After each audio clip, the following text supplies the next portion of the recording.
Thanks. Yeah, nice to meet you all. Yeah, Nathan at Kickstarter. Sounds like most of you have heard of Kickstarter at least, which is great. The senior outreach lead part is a lot of words, but basically I get to work with creators that are launching projects on Kickstarter. It's all over the world, and specifically in the design and technology category. So that ends up being a lot of the physical products, digital products, but yeah, there are a lot of categories on Kickstarter, arts and games and music and other things, but yeah, I'm the product guy. So today we're gonna go through a few chapters here. I'll just talk a little bit about my background and coming from Penn State, and then get into Kickstarter, crowdfunding, and then share some of my favorite examples from the past year too. So this building did not exist whenever I was at Penn State. I graduated in 2012 from engineering science. This building that we're in today did not exist either. I wish they both did. I would have been hanging out in them all the time. I had a few classrooms in Hammond that I studied in the engineering entrepreneurship minor. That was, if I could have majored in that, that's what I would have done. Yeah, I studied kind of broadly. Kind of engineering science is pretty flexible, which was good for me. So allowed me to take courses in energy engineering and material science, maybe back mostly in mechanical engineering. But basically, I just wanted to make products and develop products and design products. And so, yeah, I figured that out. Now I'm super impressed by all of the resources that are here, and yeah, very much encourage you to take advantage of them. The maker labs and tools and things that I've seen are amazing. I have the privilege of seeing all of the best ones like around the world. And yeah, this one's super good. So you can make just about anything here. So I graduated in 2012.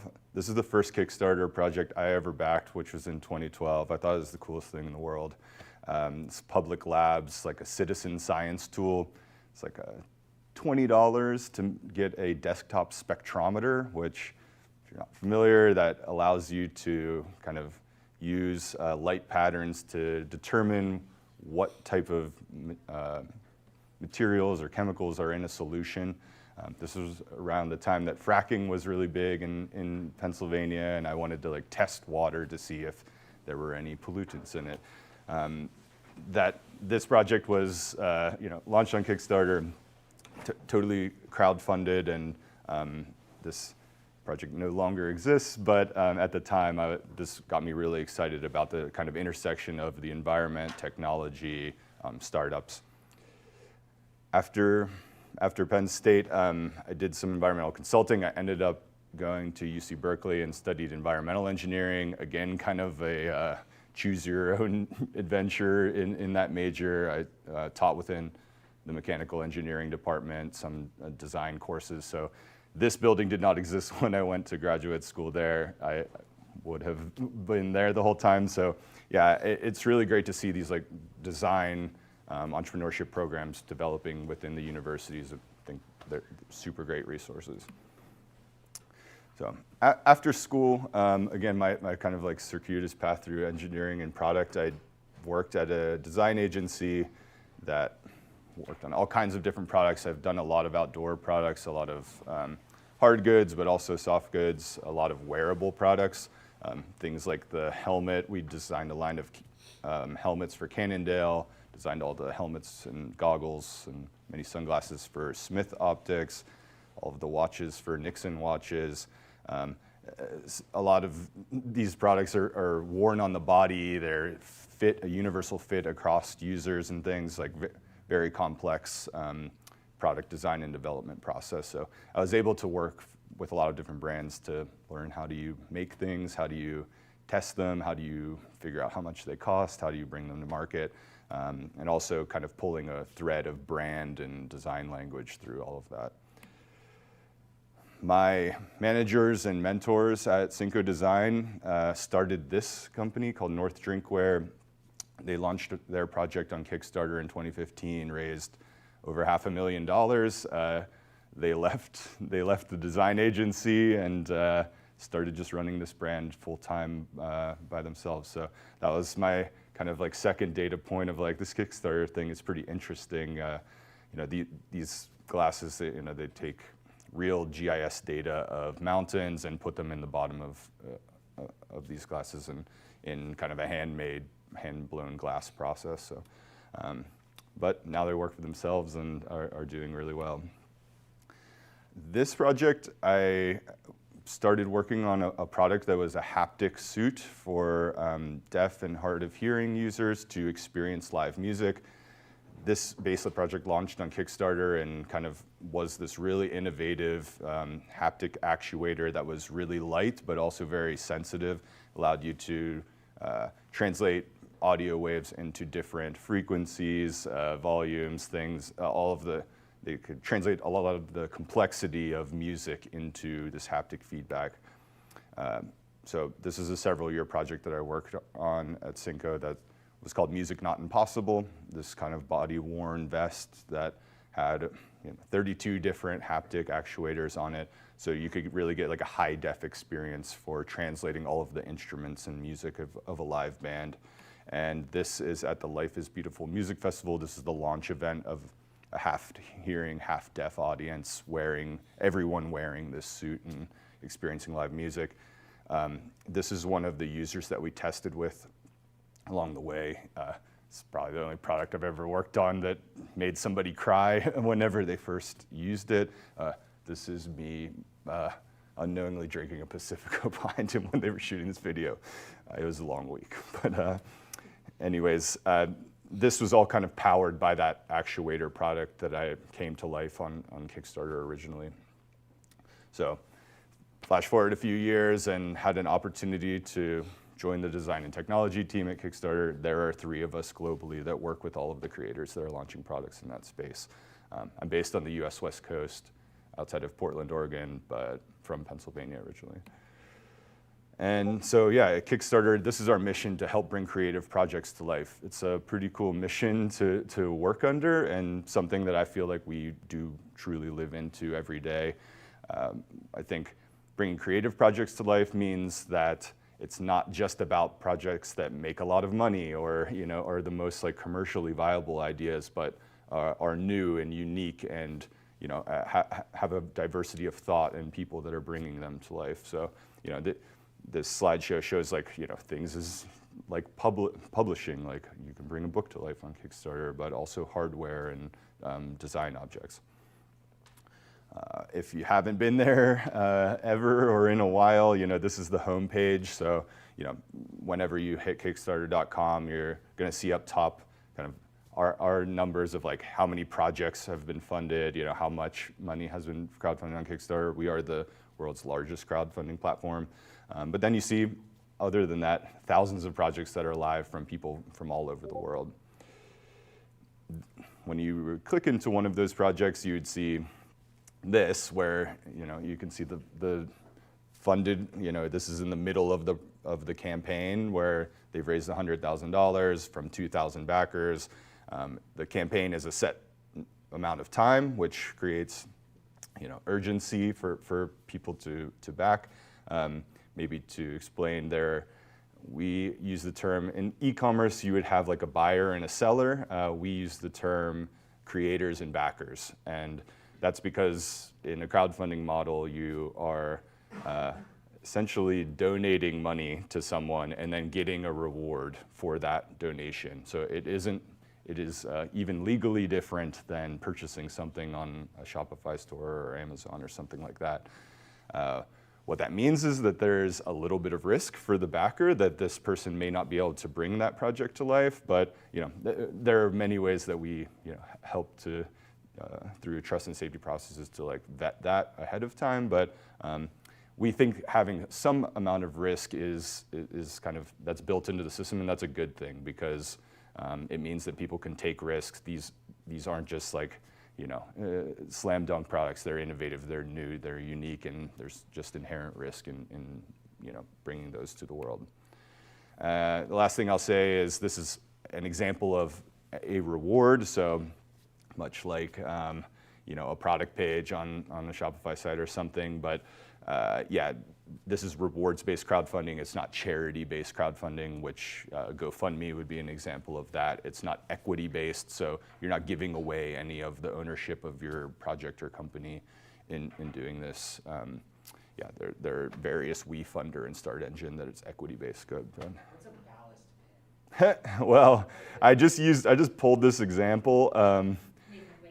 Oh yeah, sorry. We have to repeat the question. Yeah. What is a ballast pen? The Ballast Pen is a live project on Kickstarter brought to you by Oceanus Brass, and they are a group of designers based in Boston that have made this kind of range of objects inspired by nautical history. This is a CNC'd brass. It's like a single piece of brass that they CNC this pen. I don't know how much it weighs, a lot. But yeah, there's obviously 2,000 plus people are interested in these kind of nautical design objects. I just pulled a live example from the site this week, but yeah, they're a great repeat creator on Kickstarter. So yeah, many creators and backers from all over the world. It very much is a global platform, which is super exciting. I get to travel all over the world to meet with creators and things as well. We're almost to 8 billion now, but you know, many famous projects and things have happened and started on Kickstarter over time. A little collage here. And I talked a little bit about this, but I represent the design and technology category at Kickstarter. There are all of these other categories. Even something that, you know, a smaller category like dance has raised over 15 million in crowdfunding campaigns before, which is not insignificant. So together, design and technology, you know, there's kind of a spectrum there of, does this include electronics or not? And you know, people define them differently, and that's up to the creator. But we kind of bucket them together. Games is a phenomena of its own, also a type of physical product, but is kind of a subset of projects that has kind of become its own community.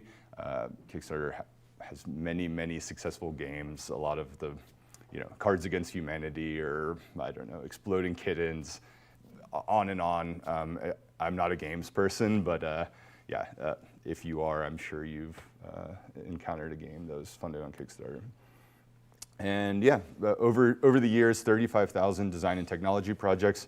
I could confidently say they are the most complex projects to bring to life. So this is, again, like a pretty big number, and over $3 billion that were funded, again, with no equity exchange, completely maintained by the creators who raised this. And these are some brands that originally started on Kickstarter. Some of them had very humble beginnings, like Allbirds raised like $50,000 and is now like a billion-dollar company. Others did quite well even from the beginning. These are all of their initial like main project images. You know, some of them you wouldn't really think much of it. Peloton, kind of famously, this was a render at the time, which is not allowed, and yeah, they had a long way to go between their campaign and creating this. But all right, so yeah, talking about why choose crowdfunding over other methods of funding or launching your product to market. So my first question to you would be, what type of business are you starting? So this really helps orient what are you working on. I kind of made this list here, but anything on the left is like, if you're starting a restaurant, like just study what other restaurants' business models are. Like they have a very defined set of suppliers and channels and margins and all of that. There's no need to like experiment with the business model unless you're trying to innovate in that way. For Kickstarter land is very effective for consumer-based products. There are some more like prosumer, like on the edge of B2B things that can work on Kickstarter, but the rewards-based crowdfunding strategy is like really a good fit for two consumer products. A little bit leaning towards the physical side of product land as well. There are apps, and I'm working with the highest funding apps raised over $1 million called Font Awesome. They're launching Web Awesome next week. And yeah, they have a very engaged community. They have a valuable app, but I think all of us can say, like, I don't like to pay for apps, and there's freemium model. And so if you pay money for something that you don't get till way later, competing with you get the thing for free now, it's kind of just a trade-off there. Again, it's possible, but content creator, I italicized this of like, that exists somewhere between consumer and business to business too, where like if you're working for brands and you're creating content for the brands, that's that one way to go. But we're doing a lot of work like with creators, influencers and things now that have an audience and figuring out products that they can sell to that audience. And it's kind of a newer program that we've been experimenting with. So if you're in the product scape and in the consumer landscape, then you might start to wonder, okay, like I have an idea for this thing, it's going to cost a lot of money. Like if you start doing your research and you're like, I need to find some money somewhere. And I made this list of, possible ways you can go find some money. If you're rich, awesome. You don't need to go and ask anybody else for money. You maintain full control and equity of your business. Friends and family is an awesome way to go in that as well. Yeah, but I think crowdfunding is so appealing because it's so high up on this list where you do maintain full control, full equity of your startup. As you start to go down, you give away that control. Sometimes that can be okay if you want support or you're looking for other partners to help you continue to grow your business. But there are many hybrid solutions here. There are many people that have taken on VC money and done a Kickstarter, then taken on VC money, went through incubators. Like all of these options are available to you. There's no one way to do it, and your project and your situation is unique. So, I think being aware that as you start to go down, like the pace of things is going to go up, the expectations are going to go up, and for a lot of people, maintaining control, especially if for a creative project or one that you're really passionate about, as you start to give away money and equity, or get money for equity, other people are going to start to influence your project and can take it in different directions. And I've talked to many entrepreneurs and failed and successful companies where they felt out of control as they started to do that. So yeah, bootstrapping and trying to figure out, being very creative of ways to unlock the next stage of growth. Kickstarter and crowdfunding are a tool in that ecosystem. And yeah, so I tried to keep this as brief as possible, like intro to the funding piece. But on Kickstarter, we have, whatever I shared, 23 million active users. Who are those people? They're early adopters, innovators. They're in this crossing the chasm, like business adoption curve diagram. They're on the left side of this, and these are the people that are going to take a risk with a new product because what they want are the newest things, and you all know these people in your life, maybe not a lot of them, but they're the people that are like on all of the tech blogs and like figuring out the newest gadget, and they're the first people to get the new iPhone, like that. And it can be in many different niches and spaces and categories, but on Kickstarter, people are willing to take a risk in order to invest in this newness, in this innovation. And then once you do that, you can start to think about, okay, how am I going to scale this to more mass market? So in that, Kickstarter, from its founding in 2009, has really changed the product landscape of how things can come to life. In the past, you'd have to have a lot of money or work within a company or in an R&D facility in order to take your idea, to develop it, to get it manufactured, and this has really unlocked a new way of doing things. This is slightly debated, but the first technology product that was ever launched on Kickstarter. It's called the Glyph. from two designers in Austin, Texas. Their agency is called Studio Neat, Tom and Dan. But this is iPhone 4 2010, and yeah, people were just starting to figure out like, what does a smartphone do for you? There weren't really like content creators or personal photography and things, like there wasn't Instagram yet or anything. So they 3D printed this object in order to connect a phone to a tripod, which no one had done before. Thinking about the phone as a piece of photography equipment.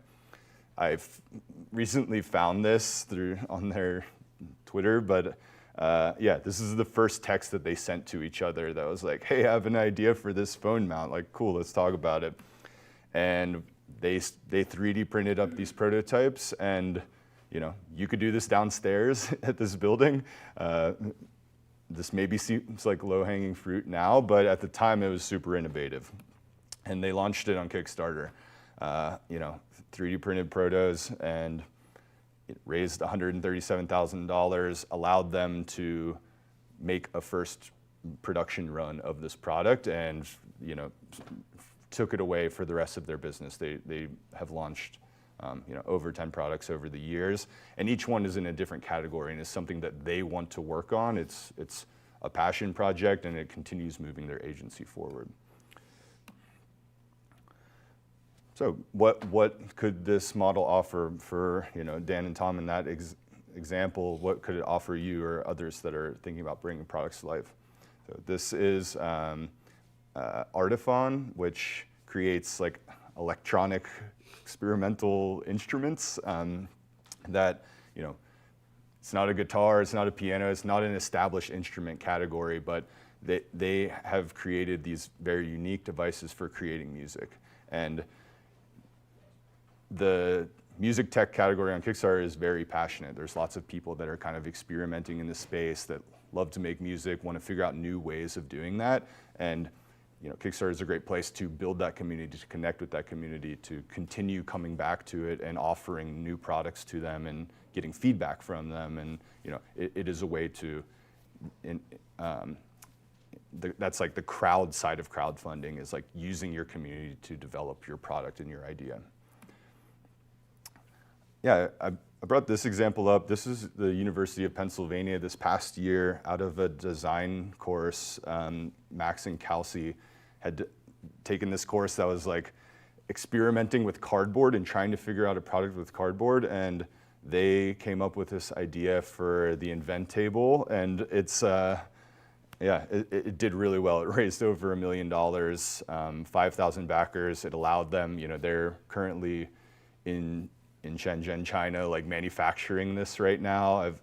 I'm working with them on some of this development, and yeah, it's really cool. It's a power tool for kids, but you can see they can't get hurt here either, like cut yourself on cardboard, but it empowers kids to be able to take raw material cardboard that everybody has excess of and make cool projects out of it.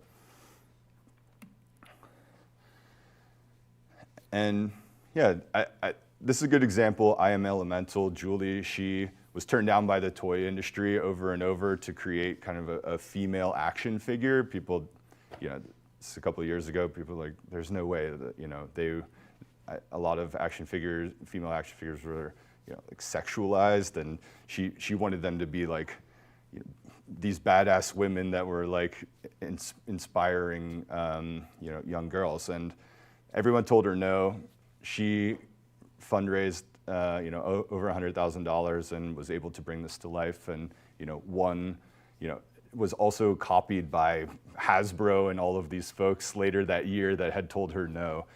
She ended up like losing this toy design award for the year, but she like very famously stated that it was winning because she lost to one of these huge toy companies that had ripped her off. Yeah, this is Granby Workshop.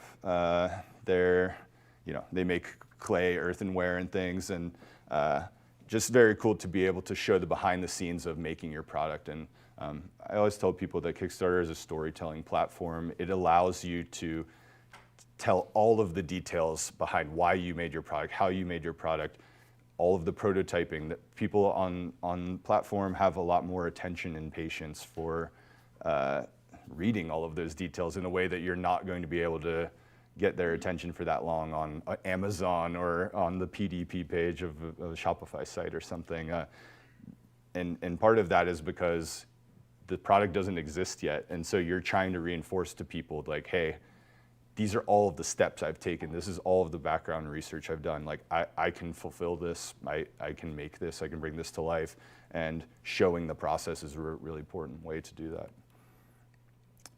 So maybe this is comparing to like traditional e-com and other ways of bringing things to market. But if you want to build something in a really community-driven way and be working with the community along the way, it could be also very like user-centered, design-focused. This is a great way to do that. It also allows you to test the market and learn like how are 100 people interested in my idea, or 1,000 people, 10,000 people? Then you know how many you need to make. And a lot of people will use this to place their first purchase order for a product to say, hey, okay, this is how many I need, or this is way more than I was expecting originally. And yeah, those connections with the backers, the people that are the first to support you on Kickstarter always feel that connection to you. They feel like they discovered you early and they supported you in bringing this to life. And so there are countless stories of creators that their most passionate users are the people that back them first on Kickstarter, and that's really powerful to have. Maybe another thing I mentioned here is that a lot of platforms will not give you direct user data, and we share that partly because you also have to ship to them and things like that. But these are the first people that are backing. These are your brand's early adopters, and you can connect with them as deeply as you want. But there's some trade-offs in that. You have to want to be transparent. You need to be really open. If things are slipping and timelines are slipping, or things aren't coming out as the way you expected, you have to tell people that, and you have to own it. I think it's a really nice and like honest way to do business, is like sharing all of this in the open, but it's not how all business is done. So you have to yourself be available to do that. And this community sounds great, but it does take work too. That I think I work with some brands. Like Keychron is an example, a mechanical keyboard company. They have a Discord group with over 30,000 users that are like typing on their mechanical keyboards about mechanical keyboards, and it's like very it's great, but it takes a lot of work to manage and create content for that community and to keep it safe and all of that. And yeah, also just a great place to tell your story, and that always will live on too. After you fund it, everything is still up on Kickstarter there. So this is my hype reel. These projects all came to life in the past year. I got to work with them. This is Bird Buddy. It's an AI bird feeder. So birds come, and this one specifically is a bird bath, but they make bird feeders as well. But yeah, identifies the birds that are there, sends you video clips when you're not there. People love birds, and like getting these close-up views of them. Basically like a Ring camera, but with AI that identifies and like helps you interact with these birds. So people loved it. Raised a bunch of money. This is Veonis Hestia. So it makes your smartphone into a telescope. They launched this around the past eclipse, and they do a lot of programming around these kind of like eclipses and other like lunar solar events, and are doing really well. They're out of France, but I think it's really cool to make a product that enhances your smartphone to the point of being a telescope without having to like buy a separate dedicated device. Meticulous Espresso is like probably the most technologically advanced espresso machine in the world. Carlos, his team is based in Mexico. He had failed on a bunch of Kickstarter projects over like 7 years, and he had like a falling out with his brother, and like, I don't know, he had like a really messy history, and then worked on this machine for years and years and like built this super passionate community of espresso lovers, and launched this machine, raised $5 million last year. You can see on the left, like you can program all of the temperature and pressure curves like to the most minute detail in a way that you can't do with any other machine. This is Flux keyboard, so you can see on the left video here, like it's a maglev key, so like there's actually these keys are like suspended by magnets, so you can remove it and it's just a screen.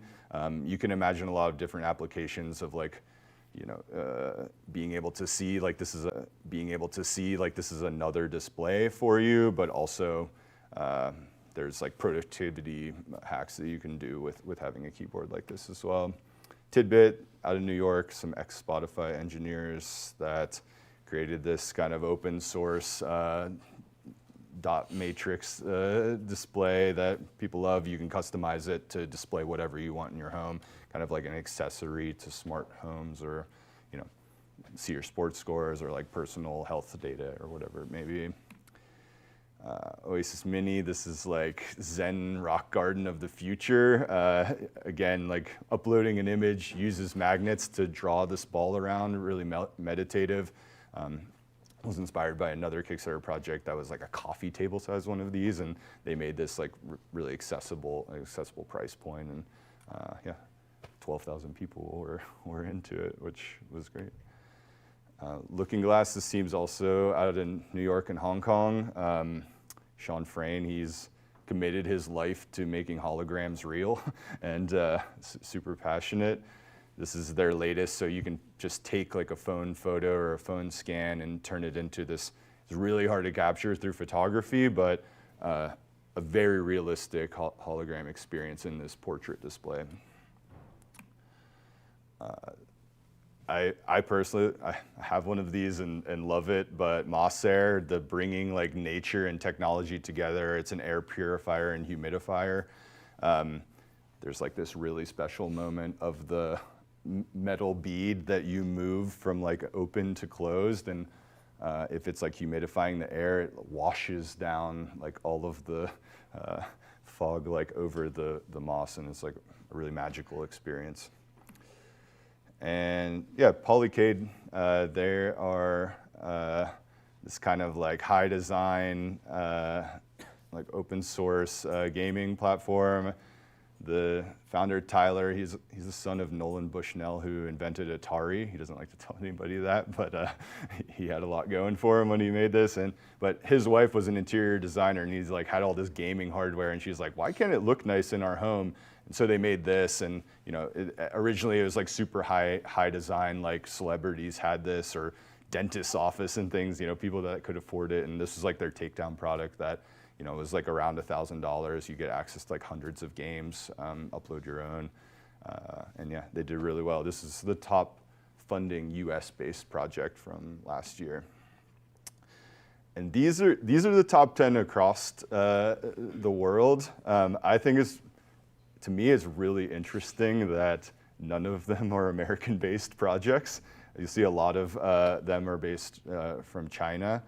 And yeah, but then like, you know, France was Hestio, we talked about, Mexico Meticulous, Birdbuddy is Slovenia, Flux was Australia, but then, yeah, there's a huge network of startups and technology, and you know, most hardware in the world is made in Shenzhen and in China. So there's a lot of teams that, like, I go to universities there, and there's a ton of startup teams that are making these products, and you know, a huge ecosystem there. So yeah, I share this as like, let's keep making cool products and try and make some of these top lists. But yeah, I'm here connected with Elizabeth and the Happy Valley Launchbox folks, some of their physical product teams. I'm happy to work with any of y'all that may be interested in launching a Kickstarter or know someone that is. Happy to talk about your product, startup, whatever. Like, yeah, this is my email. Feel free to email me. LinkedIn is cool too. And yeah, happy to take any questions that you might have.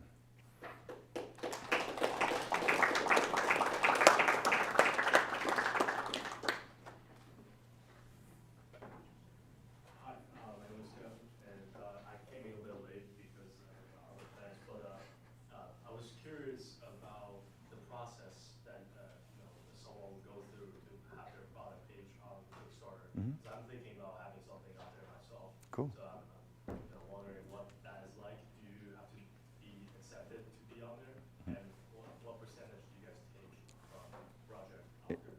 Yeah, great questions. Yeah, so we are an open platform, so anyone can create an account, anyone can launch a project on there. There is a trust and safety review process for design and technology projects because there are just certain rules that are enforced. Like you have to have a working prototype. We don't want just somebody that's at a render stage that has no idea how to make this or how much it'll cost to make to be launching a project. So, there are some other basic rules like reselling. We don't want this product to exist. Like we don't want people just like using this as an e-commerce store. But it's really very straightforward. It's kind of like a cursory approval process. But yeah, other than that, you're free to launch projects, as anyone. You can only have one live project and you cannot launch another project until you fulfill that project. So that's another thing is like you can't like serially keep doing this. Again, to prevent people from like taking money and like trying to move on to work on the next thing. As far as take goes, this is our business model forever. We take 5% of what you raise if you reach your goal. So I didn't talk a ton about this, but you set a goal in a certain number of days, say it's $10,000. If you raise $9,000, all the money is returned to all of the backers. It's like it never happened. You can launch again. If you raise $10,000, $10,001, whatever, you keep all of that money. We take 5%. Is that why people usually go for a smaller amount so they can for sure fulfill it? There are different strategies there. In design and tech, you'll see a lot of people set a really low goal, like an artificially low goal. And that really is more of like a marketing tactic to very early on, like say we've raised like 1,000% over our goal, which like creates a lot of momentum and inertia. So yeah, that's to say like the goals that you see on Kickstarter are not always like the real actual like behind the scenes goal. For an electronic product, it costs hundreds of thousands or millions of dollars to like make that thing. But yeah, I always tell people to like, if you don't have any other means of bringing this to life, it is good to set a realistic goal and target because yeah, if it's going to cost you $100,000 to make it, but you raised 20,000, like how are you going to solve that problem? It's a bad situation to be in. I have a question from online. How well do high-end products do on Kickstarter? I guess high-end is a spectrum. I'd say, we have, like, there are a lot of communities that are looking for, like, high design, like, premium, I think having a niche in a design aesthetic is a way to tell a unique story and connect with an audience. So as far as price point goes, some of these examples, like, whatever, Mosair, this is like basic multiplication, right? Like this is selling at like $150. So the number of backers times whatever, like there are different pricing tiers and rewards tiers, but like that's how we add up to $500,000. In the case of, Polycade is a good example. It's like they raised 1.7 million with only 900 some backers, but that's because that product is at $1,500 per. So they're just all different unit economics for depending on the product and category that you're in. I've worked with like Anchor Solix, like the highest rated funding project last year. They made a portable power system that was, at the bottom, like the lowest tier was $2,500 and went up to like over 6,000 and they wanted to go over 10,000 for like single package, but yeah, but they only had hundreds of people that back. So there's just different goals. I think once you get into like the thousands of dollars, it's just a little bit of a different game than if you're, trying to sell like $50 products. You just need to know what market you're entering and how to target those users.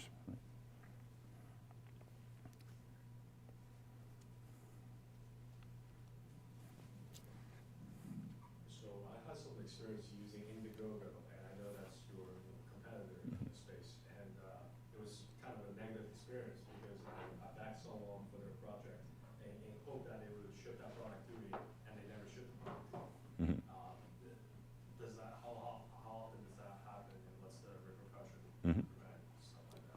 Yeah. In the case of Indiegogo and Kickstarter, I mean, we both have that problem because, nothing is guaranteed. Like, how we handle that is just making it super clear to backers, like, you are taking a risk. You're not purchasing this product. You're not guaranteed this product.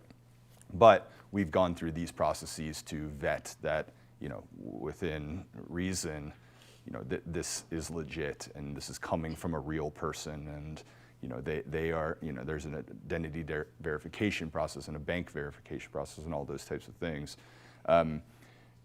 In reality, about 10% of projects don't fulfill that are funded. The actual percentage of scams is like less than 1% of people that didn't in earnest try to bring that thing to life are actually quite comfortable with the scams. Is like we're always trying to take that to zero, but we think that 1 in 10 projects failing to come to life is kind of like the right amount of risk for us, because it means that people are doing things that are truly new and innovative. So there's no penalty aside from obviously destroying their credibility to the customer. Exactly, yeah. That it's all transparent, that the creator is known and is visible. Both from your credibility, but also we do not allow you to launch again. Yeah, so. Mm-hmm.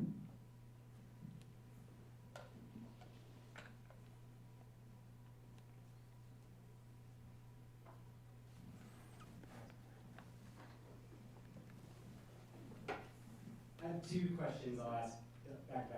Number one, can you give us any insight about trends in product development? Like what products are you seeing start to trend right now? Like I helped a startup probably 8 years ago launch a drone on Kickstarter, and drones were like totally the thing at that point. So I'm curious what kind of trends you're seeing.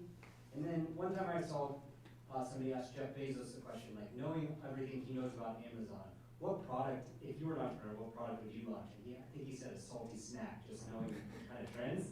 So I'm curious, knowing what you know, what would you create, and knowing that would be trending toward a success? Mm-hmm. Yeah, those are great questions. My lazy answer to this is that there are many trends in all directions, and there are many different niches and categories that are served on Kickstarter. So like, my manager calls me the lawnmower man, which is referencing some like horrible 80s movie or something, but there are a lot of robotic lawnmowers that have raised a ton of money on Kickstarter, and like there's like a lot of follow-on startups that are like, oh, look at that project raised $1 million. And like any of these projects that raise millions of dollars, we call them beacon projects, because it's like a signal to all of these other teams that like, hey, that's doing really well. I don't, sometimes there's truth to that. Like Meticulous is an example of like, there's lots of coffee tech products that I work with. I'm going to the World Coffee Expo in Chicago next month as like leaning into this a bit. We're always questioning, like, is this the peak of coffee? Like, there can't be another one that raises like $1 million. But there is, like, there's a lot of people that drink coffee in the world, and there's a lot of people that want better coffee or better solutions or look better in their home. There's a lot of different ways to like innovate in that. Time More is sitting next to it too is another one. They kind of ripped off Fellows design language that famously launched on Kickstarter years before. But I think like I shared some of these examples of like getting at some trends. Like the robotic lawnmower thing is like that is really driving innovation in AI and computer vision and routing for robots. Like the application is lawnmowers, and apparently there's like enough people that are interested in that. I think it's a little bit more like commercial use case, like people that have to mow a lot of lawns or at like a business park, or they're doing lawn care for people. But yeah, they're doing real work in developing in a real world scenario, how do these robots orient themselves? How do they not drive over a sprinkler head or your dog? Or like, there's like a lot of complexity in that. and so, yeah, I think that's part of why it's exciting, even though like I would never buy that product. Yeah, I think like, you know, in the world of like AI is like eating the world right now, and I think like robotics is one of the, in like real world application, like one of the more exciting fields there that it's like has true use cases. Some of these other things like the Hestia telescope here, or even like I work with a lot of 3D, like all of the 3D printer companies have launched on Kickstarter basically, or Elegoo, this like laser engraver, like that's another like side of like digital fabrication tools. That's always being, the limits of that are always being pushed out. And so yeah, we like to work with creative tools like RevoPoint, this 3D scanner, for example, is like, that's like a super high precision 3D scanner that allows anyone to take something in the world and like make it into a 3D CAD object that, you know, you don't need to know how to use CAD in order to like get data about that thing, and then you could put it into an environment, or you can put it into another image that you comp up or something. But yeah, I think like for me, tools that enable other people to create things is like a really interesting space. What would I do? Yeah, like I think any of those are potential. I work a lot in the digital fabrication space. You know, it is hard to find like a unique perspective on that stuff too, because there's so many people that are pushing out the boundaries there.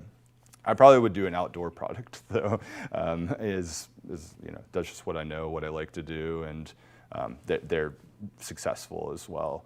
Some of these, I'm working with other like student teams and things and a lot of people do this, there's like, oh, robotic lawnmowers are doing really well, and I have to explain to them like, there are teams of hundreds of engineers that like came from DJI, like the drone company, for example, that are super advanced. Like pulling this product off is really hard. So if I was launching something, I would want it to be something I could personally develop. So soft goods, bags, apparel, things like that. But also could be hard goods like tools, knives, things like that. Camp cooking, that's like an interesting space. But yeah.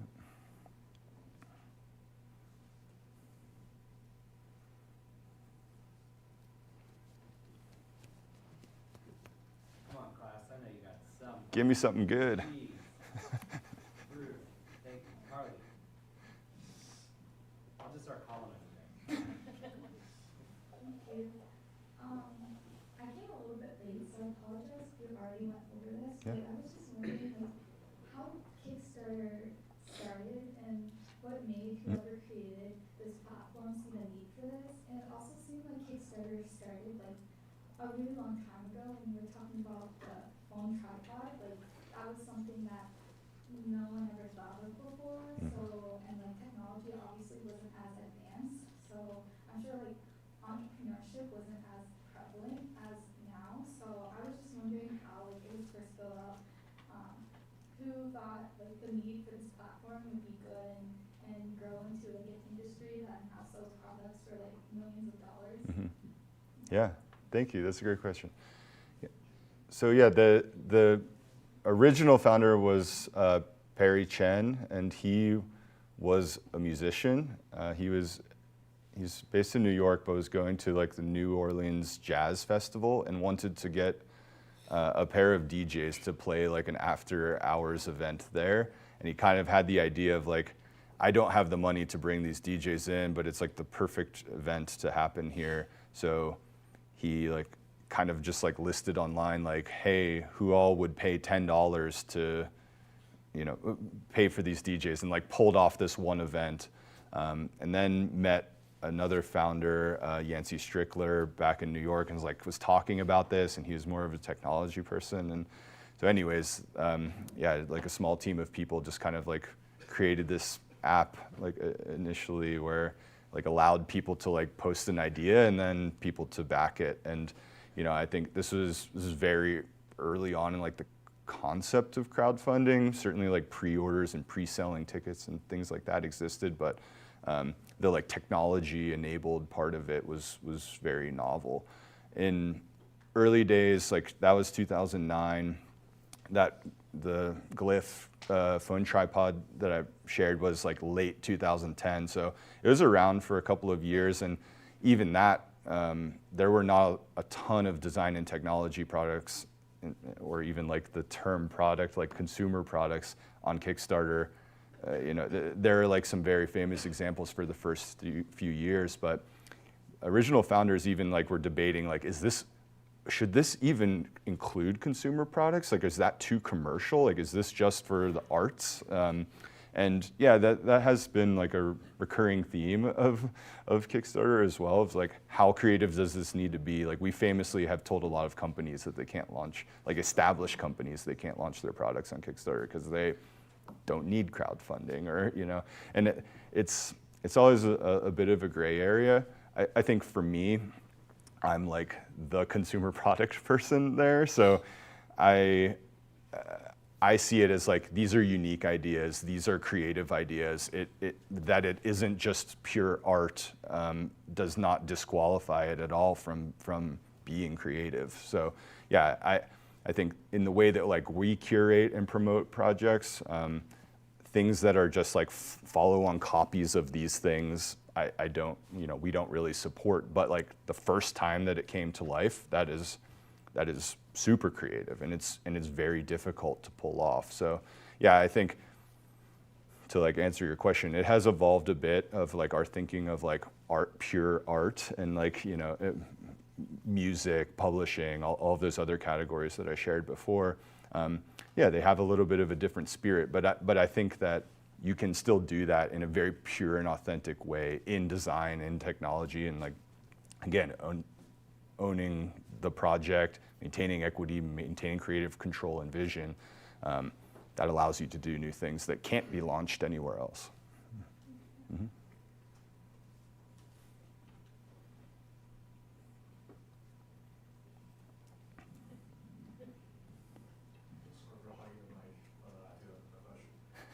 So is B2C, business to customer, the only format that's on Kickstarter, or is there also B2B?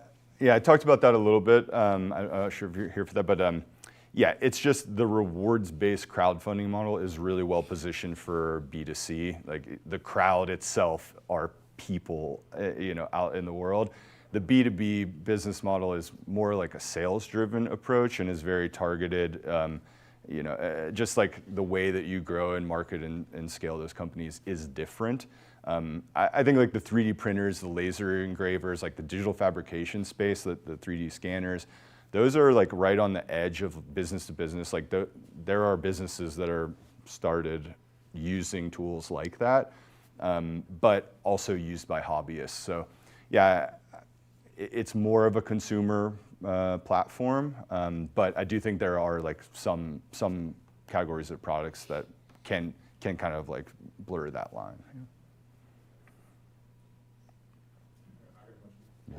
This is the last question. What products tend to be more successful? The ones that are like higher end with less backers, or the more affordable products with tons of like a bigger community? Mm-hmm. Yep. Yeah. This is where I'll use my cop-out answer of defining success. Is like, what is successful to you? Like, somebody that needs to raise $100,000 to like bring this to life. That may be like a tremendous success. Like I Am Elemental, like that changed Julia's life. But in other cases, like when Anchor, who's a huge company, like raises $5 million, they're like, we really wanted 10, And so it's all like success defined by the creator.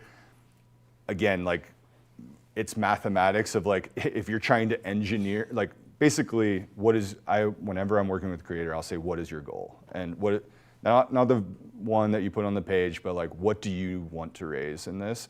And then you design a solution for that. So if it's to raise $1 million and your product's $100, like, you know how many backers you need to get.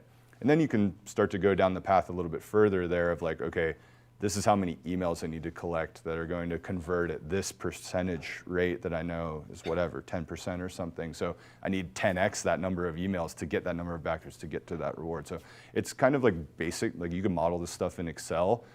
There are agencies and things that can help you with that as well. But yeah, I think looking at it as just like, you know, I'm at fault too for like showing you the highest funding from last year, and like certainly those numbers are exciting, and like we all want to start and you know, create those projects, but there are so many like success stories that aren't listed here that I think are like even more exciting. And like for me, I could imagine other possible scenarios where I raise a lot less than this money, but it would be like exactly what I want to do.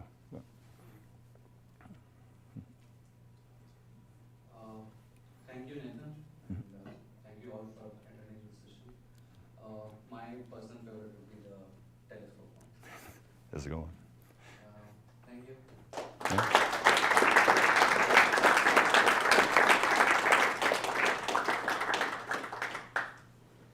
Yeah, email me. Hey everyone, there's a bunch of snacks out in the hallway. Feel free to